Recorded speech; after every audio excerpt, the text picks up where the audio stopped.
You are listening to Where is the Music podcast. My name is Alberto, and on this program I will talk about music in all its forms. I discuss the creative part, the understanding of music, the role that music has in our culture, our shared life, our psyche, and I will do that with the help of my piano. You can find me on all major podcasting platforms and my work as composer, pianist and teacher at albertoferro.com. This podcast has no sponsor. If you like to support me, click the link to my Patreon page, available in the description. With a contribution as little as few dollars a month, you will significantly help me keep doing what I do. Now, on to this episode of Where is the Music? Hello everyone, welcome back to Where is the Music podcast.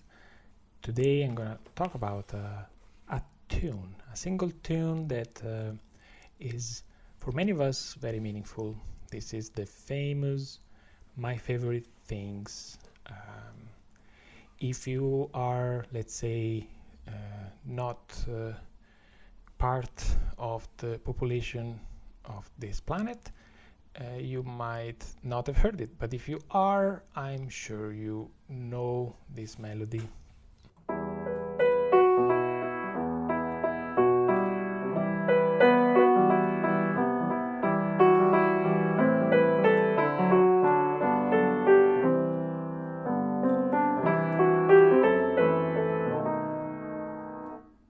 This is a particular song. It is originally written for a musical called The Sound of Music, originally sung by Julie Andrews, written by Richard Rodgers and Oscar Hammerstein. It's a famous, actually, movie that later on became a musical.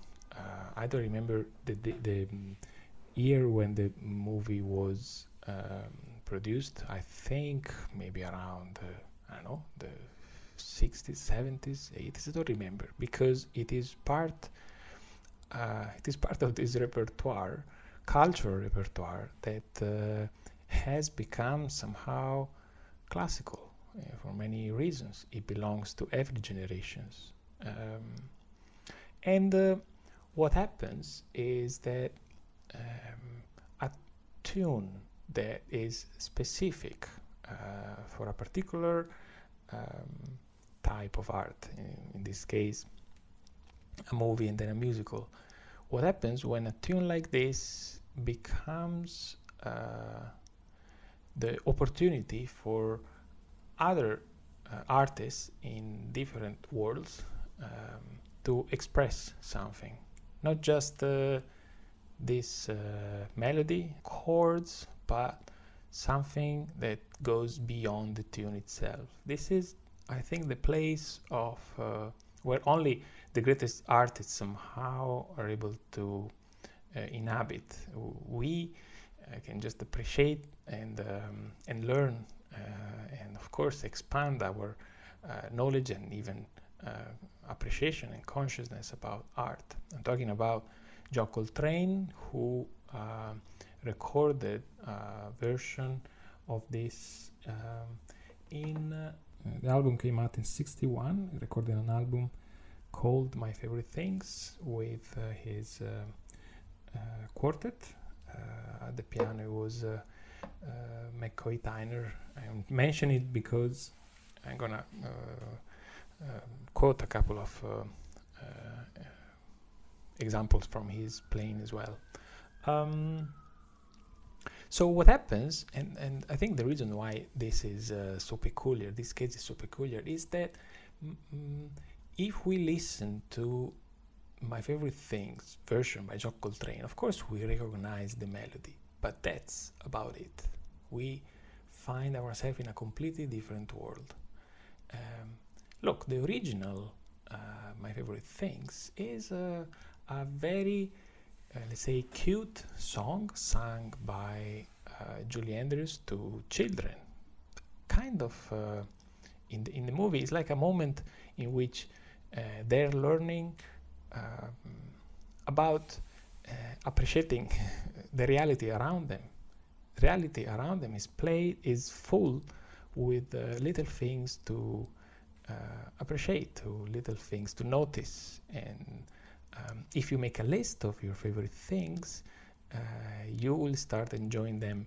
You will start looking at the things around you in a different way. Maybe everything can be part of that list. It's like if you start by the very simple, the very trivial, the things that you take for granted, then you can develop a wider appreciation for the entire amount of things that are around you, starting from the things that exactly you're just taking for granted. Life, nature, people around you, your ability to taste an ice cream, these kind of things. So it's a very positive, maybe slightly educational type of tune, and this is actually probably even underlined by the kind of nursery rhyme type of melody that this song outlines.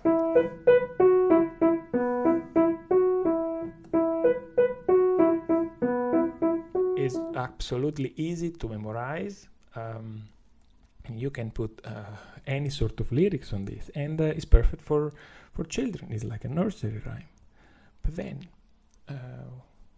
why someone belonging to a completely different world, belonging to the world of jazz, an area of expression where impulsive, raw energy needs to come out through music, where live performances in let's say smoky, dark clubs, late night New York City, places obviously where children do not belong. Then you see, if you decide to play this tune in that context, then you certainly have different objectives in mind. Then if we just have a glimpse of the type of energy, the type of style that Coltrane and his band gave to this tune, we see what we're talking about.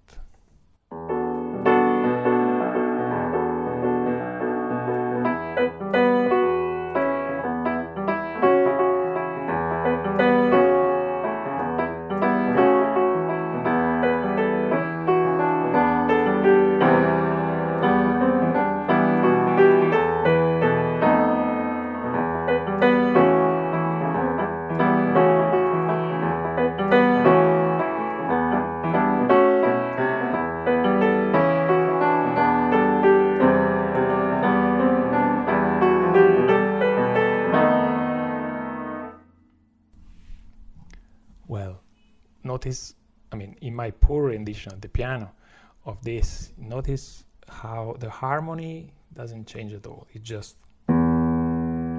just this, pretty much for the entire thing. While before we had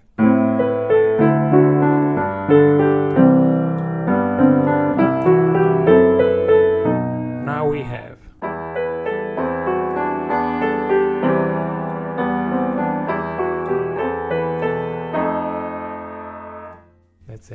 that's the only time in which in this passage the harmony changes. But this is just to point out that the level of energy, and I would say is a very aggressive statement.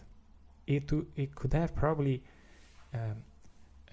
be done, this operation, on a different tune, and we might later discuss on possibilities, on hypotheses on why this particular one was chosen. So the rhythm of it becomes paramount, it becomes in front. Actually, the rhythm by McCoy Tyner sounds something like this.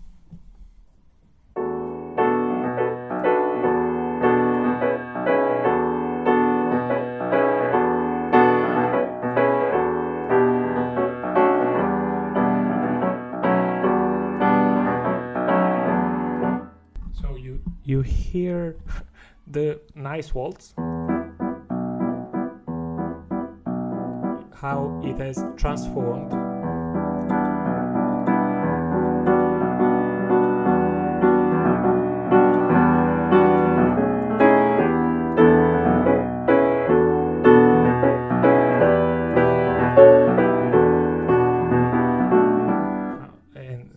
the only thing in common is probably just the tempo, the metronome, but the energy that comes out of it is it's quite new. It seems, I mean, if I can make a parallel, it's the same thing that I see happening between the beauty, precision, perfection, accuracy of certain paintings by, I don't know, I have in mind Hayez, late 1800.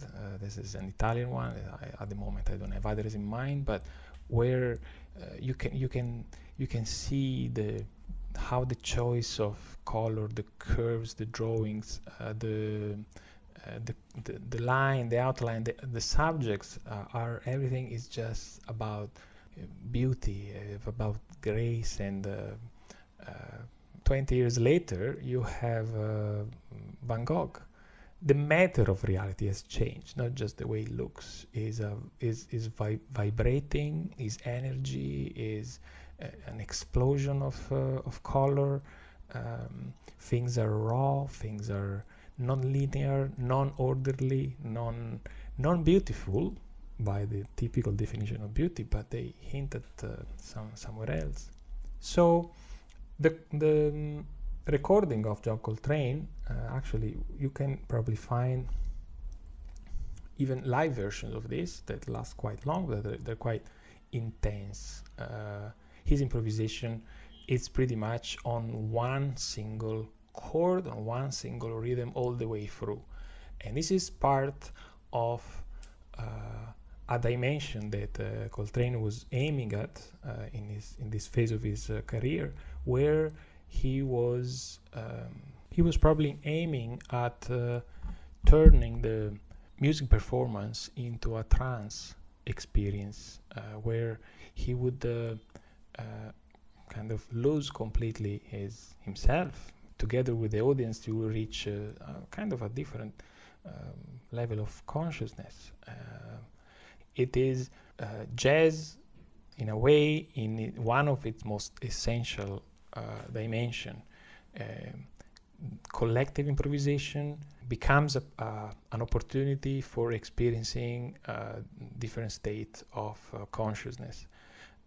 This is a quite interesting aspect of music, particularly music from US. American jazz particularly has, through certain artists, developed this trajectory. Well, if you're interested, I recommend you look into that, because especially if you're interested in improvisation, because there is plenty of examples of musicians and artists that somehow lead the way, and through their own experience try to take the moment of improvisation as a moment of self-discovery, similar to the ones that we can achieve nowadays through meditation or other means. But we haven't found yet a possible answer to the question why this tune was chosen by John Coltrane for his improvisation. Before we go there, I just wanted to improvise a bit on this, to trying to imitate what I hear in the recording. Please don't compare my improvisation to theirs, please. But I just wanted to give you a sense of the type of circular openness, completely unleashed approach to creativity that is to be achieved.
So let's now go back to the initial question. Why would John Coltrane choose this particular tune to improvise on? Let's go through a couple of steps before we attempt some explanation. Let's remember that a jazz standard is usually a tune that is taken from the current repertoire of songs that people are hearing from the movies and musical theater of a particular time. So the operation of a jazz artist is usually one that brings on the bandstand, on a jam session, in an open improvised setting, a tune that is already somehow in the ears of the listeners. We can call it an inside job, an operation that is possible only within a cultural context where the listeners can recognize the tune and can be delighted by the creative ways in which a jazz musician transforms it into something new and different, exciting and original. So in the days in which John Coltrane is active, the song My Favorite Things is one of those tunes that has become popular everywhere thanks to the movie. It's probably whistled around by everyone who saw the movie. More broadly, possibly, it has become almost an iconic tune, carrying somehow an inspiring message of authenticity, especially to those social classes who could more easily identify with the people in the story. So the movie is British. It takes place in the Alps in Europe. The music is from the American composers Richard Rodgers and Oscar Hammerstein II, and the genre is strongly related to American culture, the musical. So the audience targeted was likely the American white middle class, and the repertoire of tunes, including, if not especially, My Favorite Things, became quickly a vehicle for a message of joy, potential, possibilities for personal achievement, love and happiness, and probably much more. Remember, if you have seen the movie, we're talking about a nanny from humble origins joining an extremely wealthy family and bringing with her the joy, the emotions, the authenticity and wisdom that these children were possibly missing, arguably because they belonged to a high class which imposed strict rules of behavior, education. Children had to be well-mannered, could not express themselves as freely as they would have wished to. So there is this famous image of Julie Andrews dancing and singing joyfully and freely in the mountains, which I believe is one of the main posters images from the movie, and that image has stayed long after the 60s. It is even more impactful thinking about the contrast with the controlled and regimented environment she encountered in the story. The image is now become an icon for many who, I would say me included, in the following decades were deeply inspired by this story. So the message of the tune, as well as part of the message of the entire movie, we can argue is, well, you should express yourself freely and authentically, regardless what class you belong to. So this is why this tune has now become so popular. It's a sort of iconic tune that inspires younger and less young generations to get rid of the restrictions imposed by an idealized high class. It's a way to rebel to some empty cultural formalism that have become inauthentic, and to celebrate genuine creativity, authentic love.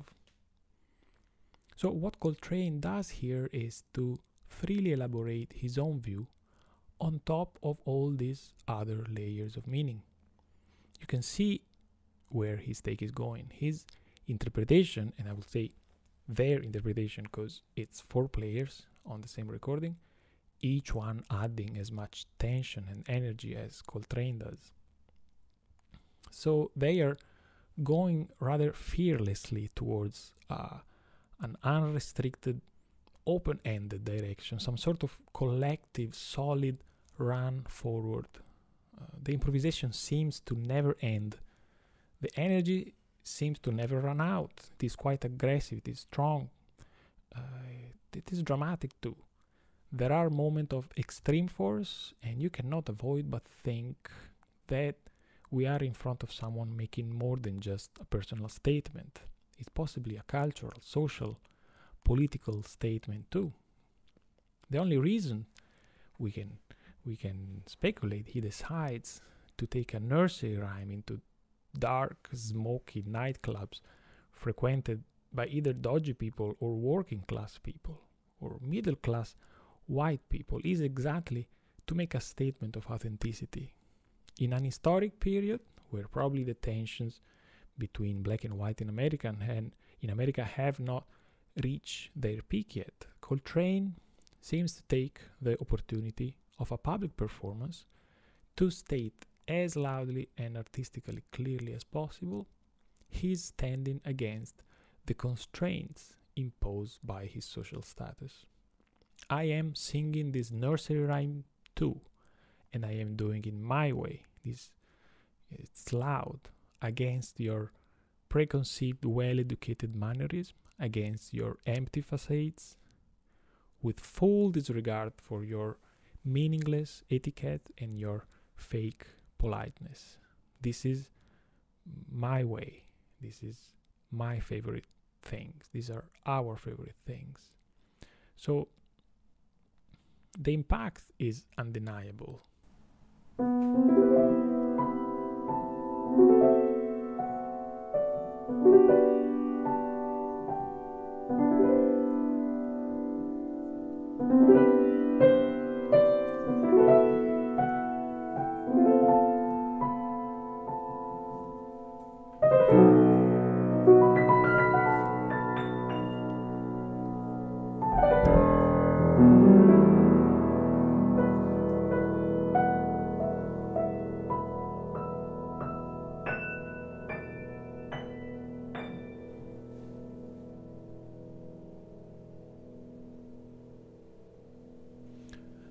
All of this is possibly just my own personal speculation, but we can't limit our own interpretations to the idea that music is just music.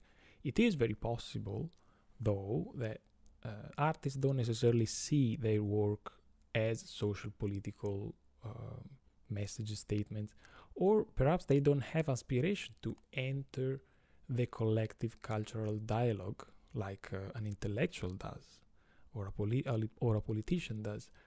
So they don't necessarily feel the urge to enter this dialogue with means other than their artistic creativity, which is often very complicated to decode. So I'm not trying to imply that his version of my favorite things described what I outlined here or means what I described, but I cannot avoid to feel the impact of such a strong take, to wonder why, out of the incredible variety of tunes that he could have used for his improvisation, he decided to pick this one. As a practicing musician, I agree it is quite fun to improvise on this tune. It is not particularly complicated harmonically and even rhythmically, it's just a 3/4. But he was a visionary in the sense that no one thought you could take a tune so innocent, joyful and delightful and revolt it upside down and make it become the opportunity for a transcendental journey into some very deep, dark place. If you have never heard it, I encourage you to give it a go. There are plenty of versions. There are at least 2 that I know that are live, plus I think 1 in studio.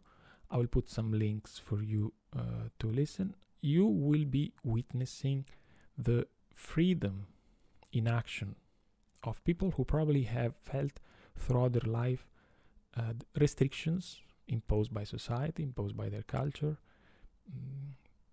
There is a very liberating sense that emerges, that transpires from such a way of doing improvisation that is positive, is creative, is inspiring, is extremely rich, and is aiming at inspire the same desire for authenticity.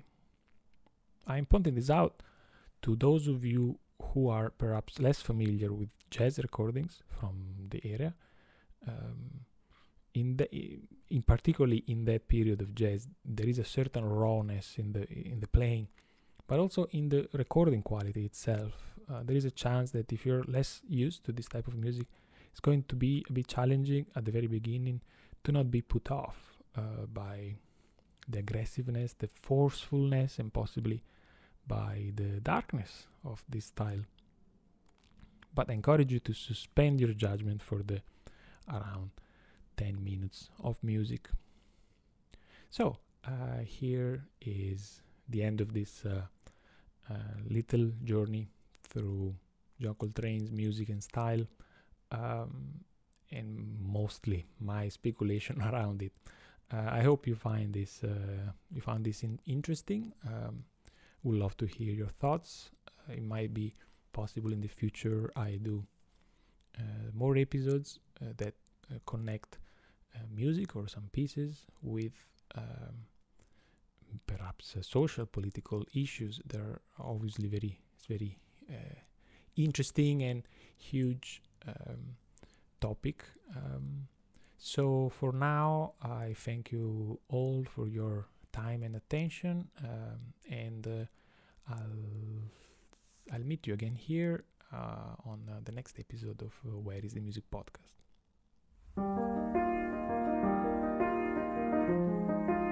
Thanks for listening to Where is the Music podcast.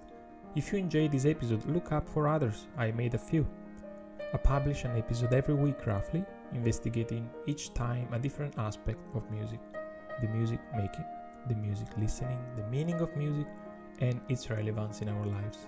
It is very helpful for me if you like, subscribe, follow on your favorite platform. Where is the Music is on Spotify, Apple, YouTube, TuneIn, and Google Podcasts. If you like to support me, you're free to do so through Patreon. Link in description. Thank you again. Until next time.